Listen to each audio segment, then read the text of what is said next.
Usisahau kusubscribe, like na kucomment. Stronger together. Stronger together. Asante sana. Nakosa maneno mazuri ya kusema, lakini nenda mashariki au magharibi, nyumbani ndio bora zaidi. Wazungu wanasema east west home is the best. Kwa hiyo napata kigugumizi kwa sababu nikiziona sura hizi nyingi hapa, wote hapa tumetoka safari ndefu sana kwa pamoja. Wengine toka mwaka 2010, wengine kabla ya hapo tumepanda milima na mabonde pamoja.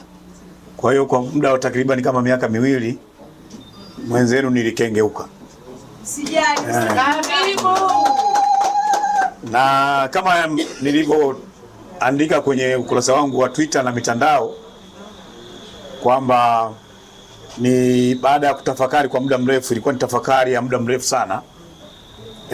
Toka lile tukio la tarehe 29 ilichukua muda mrefu sana kwa sababu ilikuwa sio jambo la rahisi kutafakari na kuangalia dhamira yangu ni nini, kile ambacho naona ulikuwa wito wangu ni upi, na jinsi miaka yote ya nyuma tumemtegemea Mungu.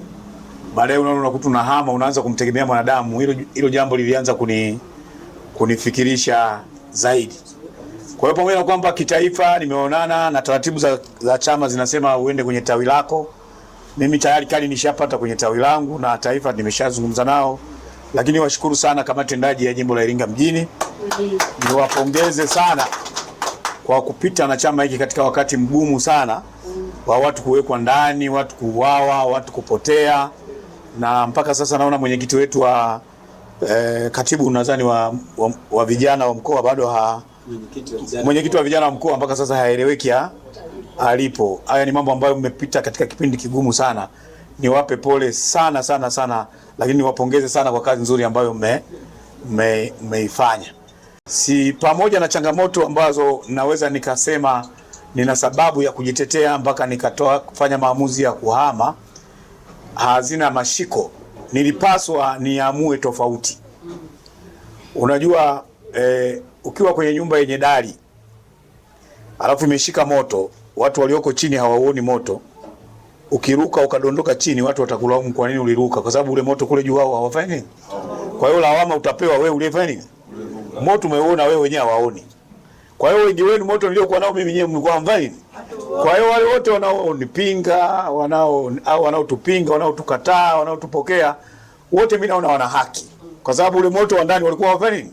Hauoni. Lakini hiyo sio sababu ya mimi kusema sasa turudishe yale mambo ya nini?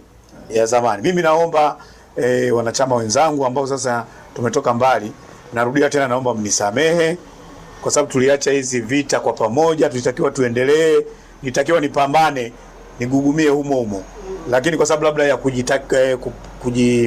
wazungu wanasema ego, yani nilijiangalia mimi mwenyewe kwa sababu nimeumizwa sana, kwa hiyo lazima nijirudishie. Nadhani sikufanya vizuri. Nilitakiwa nitulie, niendelee kupambana, lakini yameshatokea, ndio maana naombeni radhi sana. Sina kujitetea. Na sijaja hapa au sijarudi tena Chadema kwa sababu nataka cheo. Sijaja hapa kuleta makundi. Mimi nataka, adui yetu mkubwa ni umaskini. Adui yetu mkubwa ni magonjwa.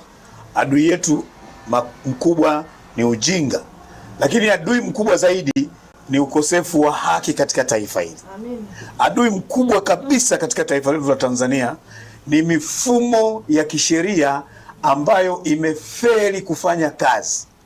Mahakama badala ya kuwa chombo cha kisheria ambacho kila Mtanzania anapaswa awe chini ya sheria, mahakama kimekuwa chombo cha watu binafsi ambao wanaweza kutumia vyovyote kuwaumiza Watanzania. Hayo ndio tunayoyadai. Vyombo vya dola vimekuwa vikitumia kuwapendelea baadhi ya watu badala ya kwamba viwe vyombo vya umma ambavyo kila Mtanzania awe anaamini kwamba akienda polisi atahudumiwa, hataonewa. Vyombo vya ulinzi na usalama vimekuwa ni vyombo vya kupendelea baadhi ya chama cha siasa, kitu ambacho ni kinyume na duniani kote. Nchi zimeanguka pale ambavyo vyombo vya umma kama mahakama, polisi, jeshi, tume za uchaguzi zinapokuwa vyombo vya watu wachache badala ya kwamba viwe vyombo vya kitaifa. Nchi hailindwi na majeshi pekee kwenye mipaka. Nchi, usalama wa taifa unatakiwa uhakikishe kwamba mahakama inatoa haki kwa wananchi, tume ya uchaguzi inatoa haki, mwananchi akienda kupiga kura awe na uhakika kwamba kura yangu itahesabiwa. Sasa kama vyombo hivi vya haki havitoi haki, mtu akipiga kura anakosa imani, na akikosa imani pressure inapanda. Matokeo yake viongozi walioko madarakani wanashindwa kujibu hoja ambazo wananchi wanauliza, wanashindwa kutatua matatizo ambayo wananchi wanatatua. Huyo ndio adui. Kwa hiyo kwa pamoja sisi sasa, mimi nataka tushirikiane, na heshimu uongozi. Mimi mkinialika popote niko tayari. Haya ndio tuyasimamie kuhakikisha hii misingi yote ya taifa letu irudi. Ukisoma historia ya dunia, dola kama ya Rumi, dola ya Rumi ilikuwa na nguvu sana duniani. Dola ya Rumi haikuanguka kwa sababu jeshi lilikuwa dhaifu. Dola ya Rumi ilianguka kwa sababu hii mifumo niliyoizungumza iliferi. Ilipoferi, jeshi la Rumi wanasema lilikuwa na nguvu kiasi kwamba hata kukiwa na gema, wakiambiwa mbele tembea, walikuwa wanatembea, wanaona wenzao wanakufa na wenyewe wanaenda, kwa sababu walikuwa watii sana kwa viongozi. Lakini dola ilianguka kwa sababu mifumo ilianguka. Ukiwa na mahakama dhaifu, nchi haiwezi kusimama. Ukiwa na jeshi la polisi dhaifu linalopendelea chama kimoja, lazima migogoro ya nchi itatokea. Ukiwa na mifumo ambayo, kwa sababu hiyo ndio roho ya nchi naishika taifa. Kwa hiyo mimi ninataka tuongeze hiyo nguvu. Wakati wenzetu upande wa pili wanataja madaraja, wanataja barabara, wanataja vituo vya polisi, wanataja miundombinu, vitu ambavyo ni vya muhimu. Lakini cha muhimu cha kwanza ni utu wa binadamu, haki, demokrasia, uhuru wa watu, utu ambao huyu mwananchi akiwa na utu na demokrasia, hivyo vitu vyenyewe ndio vifuate. Hamuwezi kupunguza vifo vya mama na mtoto, vitu ambavyo ni kweli vimepungua, lakini wakati huo vijana wanapodai haki wanauawa barabarani. Sasa kuna faida gani upande huu upunguze, alafu tena ukufanya nini? Uue, inakuwa haina msingi. Kwa hiyo mimi hayo ndio malengo yangu. Sasa hata nikifa nitakufa nikiwa na amani. Ni kama nimetoa mzigo kwamba nimeishi nikiwa na suffocate, naona wito ambao Mungu alinipa ulikuwa sio ule. Kuna mambo mengi ambayo mtaniuliza labda maswali kwamba ulikuwa huku, ulisema haya, wameniuliza haya na haya. Hivi jamani, hivi Chama alipokuwa Yanga ataacha kuifunga Simba? Si atacheza formation ya Simba jamani? Sasa nilikengeuka nikawa nacheza formation ya kule. Sasa ningefanyaje? Kwa hiyo mnisamehe yote. Mnisamehe yote. Na sasa hivi Chama si amerudi Simba, mnaona tena anafunga nini? Anafunga Yanga. Sasa hayo tukianza kukusanya moja moja mtayakuta mengi. Sasa nilikuwa nacheza formation ya mpira wa kule, ulikuwa kule. Vinginevyo wasingenipanga kwenye namba. Sasa utachezaje sasa? Kwa hiyo niseme kwa kifupi, nimefurahi sana kurudi nyumbani. Naomba tushirikiane, tujenge umoja wetu, tujiepushe kwenye migogoro ambayo haina sababu. Na kwa kweli naomba, sijaja kutafuta cheo chochote. Mimi nataka kufanya kazi ya nini? Ya chama. Kwa sababu sifa kubwa ya mwanachama ni kuwa mwanachama wa chama. Vyeo vinakuwaga ni matokeo. Na vyeo unapewa na wananchi bwana, na wanachama.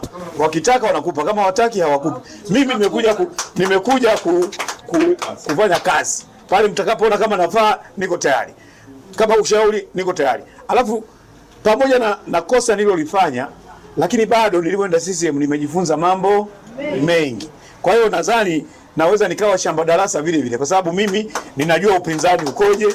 Sasa kwa sehemu najua na CCM ikoje. Kwa hiyo najua CCM kiasi, huku nakujua zaidi, lakini sasa niko kwenye nafasi nzuri ambayo wengi hamyajui sana ya kule ndani. Kwa hiyo huku tunajuana vizuri, lakini kule ndani wengi hamyajui. Tujenge siasa za hoja. Wananchi wanataka siasa za nini? Za hoja. Tuongee siasa za hoja ambazo zitawasaidia wa Tanzania kwa ujumla. Kwa kweli nisiseme maneno mengi sana. Niwashukuru sana hata kwa kunikaribisha. Nashukuru sana kama tendaji na uongozi kwa kunikaribisha rasmi hapa kwenye chama. Mungu awabariki sana. Asanteni sana, sina mengi zaidi. Ili kwa wa kwanza kupata habari zetu, tafadhali usisahau kusubscribe, like na kucomment.